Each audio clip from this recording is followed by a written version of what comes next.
மௌலானா சையத் ஜலாலுதீன் உமரி அவர்கள் 1935ஆம் ஆண்டு தமிழகத்திலுள்ள வட ஆற்காடு மாவட்டம் புத்தகரம் என்ற ஊரில் பிறந்தார்.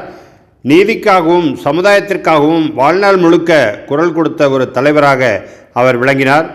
1956ஆம் ஆண்டில் ஜமாத்துடைய உறுப்பினரானார். ஏப்ரல் 2015 முதல் மார்ச் 2019 வரை 4வது முறையாக ஜமாத்தின் அமீராக தேர்ந்தெடுக்கப்பட்டார். All India Muslim personal law போர்டுடைய துணைத் தலைவராக 2011 முதல் 2019 வரை பொறுப்பு வகித்தார்.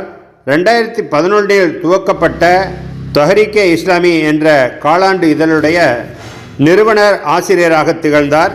பல்வேறு நூல்களை எழுதியுள்ள மௌலானா அவர்கள் 2022ஆம் ஆண்டு ஆகஸ்ட் 26ஆம் தேதி இவ்வுலக வாழ்வை நிறைவு செய்தார்.